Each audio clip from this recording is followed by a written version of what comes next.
భద్రాచలం పట్టణంలోని బ్రిడ్జి సెంటర్లో వేంచేసి ఉన్న శ్రీ అభయాంజనేయ స్వామి ఆలయంలో మంగళవారం ప్రత్యేక పూజా కార్యక్రమాలు భక్తిశ్రద్ధల నడుమ ఘనంగా నిర్వహించారు.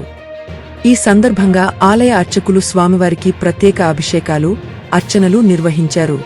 స్వామివారి దర్శనం కోసం భక్తులు పెద్ద సంఖ్యలో ఆలయానికి తరలివచ్చి ప్రత్యేక పూజల్లో పాల్గొని తమ మొక్కులు చెల్లించుకున్నారు. పూజా కార్యక్రమాల అనంతరం భక్తులకు అధిక సంఖ్యలో పాల్గొని తీర్థ ప్రసాదాలు స్వీకరించారు.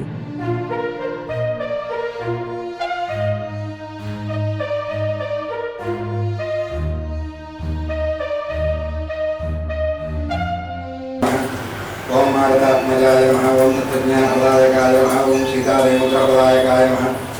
ओम अशोकवनिकाक्षेत्रे नमः। ओम सर्वमायाभञ्जनाय नमः। ओम रक्षाविध्वंसकारकाय नमः। ओम सर्वविद्यापरिहाराय नमः। परशुरामविनाशाय नमः। परमद्राकृते नमः। परयन्त्रप्रभेदकाय नमः। सर्वग्रहविनाशिने नमः।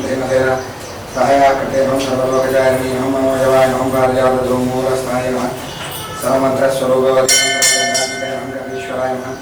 कर्जनायकाय नमः। कुमारगवे नमः। प्रभवे नमः। प्रसिद्धिकाय नमः। प्रविद्यामन्त्रप्रभाय जयशक्ततात्मकुलभिन्दानमहानगरगन्धर्वविद्यार्थिके महाभारत कालग्रहं पुरुषुण्डलां नमः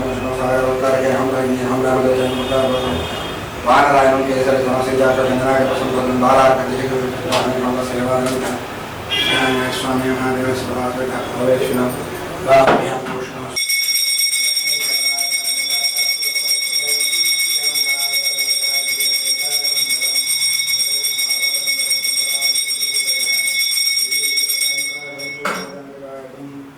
नारायणाय विद्महे वासुदेवाय धीमहि तन्नो प्रचोदयात्। श्रीराम श्रीमते रामानुजाय नमः। श्रीरामाय नमः। श्रीरामदूताय नमः। श्रीमद्भद्राचल क्षेत्र गौतमी तीरवासिनम आश्रिताभयदातारम आंजनेयं नमाम्यहं। प्रिय भगवद्बंधुవులారా, గ్రీష్మ ఋతువు, అధిక జ్యేష్ఠమాసం, ఏకాదశి తిథి మంగళవారం. అధిక మాసాన్ని మనం పురుషోత్తమ మాసం అంటాము. ఈ పురుషోత్తమ మాసంలో వచ్చేటువంటి శుద్ధ ఏకాదశి కానీ బహుళ ఏకాదశి కానీ చాలా విశేషమైనటువంటి యొక్క ప్రభావాన్ని కలిగి ఉంటాయి. భగవదారాధనకు సంబంధించి అర్చించిన, ఉపాసించిన, పారాయణం చేసిన లేదా ఉపవాసం అనర్చిన లేదా భగవంతుడికి ప్రదక్షిణం చేసిన అత్యంత ప్రభావం కలిగి అధికమైనటువంటి ఫలితాన్ని మనకు అందజేస్తాయి. భగవంతుడి యొక్క అనుగ్రహాన్ని, కృపను మనకు అందిస్తాయి. ఈరోజు భక్తులంతా కూడా మంగళవారం విశేషంగా స్వామిని దర్శించుకుంటున్నారు. ఆకు పూజలు, అష్టోత్తరాలు, సహస్రనామాలతో స్వామిని ఉపాసిస్తున్నారు. స్వామి యొక్క తీర్థ ప్రసాదాలు స్వీకరించి భక్తులంతా కూడా అనుగ్రహాన్ని పరిపూర్ణంగా స్వీకరిస్తూ ఉన్నారు. ఇకపోతే మనకు నిజ జ్యేష్ఠ శుద్ధ పాడ్యమి అనగా 16 జూన్ నుంచి 6వ తారీఖు జూలై 2026 వరకు సోమవారం వరకు ఇంతవరకు మన భద్రాచల క్షేత్రంలో సంపూర్ణ సుందరాకాండ హవనం జరగలేదు.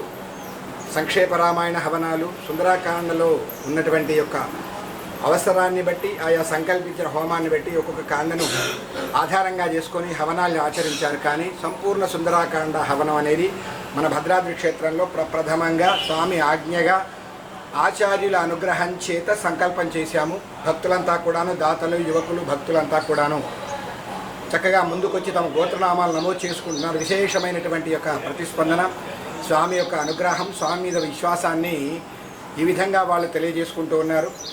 మనకు 16 జూన్ 2026 మంగళవారం నుంచి 6 జూలై 2026 సోమవారం వరకు చివరి రోజు పూర్వభాద్ర నక్షత్రం వచ్చింది. పూర్ణాహుతి రోజు విశేషమైనటువంటి రోజు. స్వామి సంకల్పం ఇదంతా కూడాను సంపూర్ణ సుందరాకాండ హవనం చేస్తున్నాము. రోజు 3 సర్గల చొప్పున సంపూర్ణంగా సుందరాకాండని పారాయణం చేస్తూ హవనం ఆచరిస్తూ ఉన్నాము. స్వామికి ఇష్టమైనటువంటి తమలపాకులు, అరటిపళ్ళు, దానిమ్మ గింజలు, పరమాన్నం, అప్పుపాలు, అప్పాలు వీటి చేత చేస్తూ ఉన్నాము.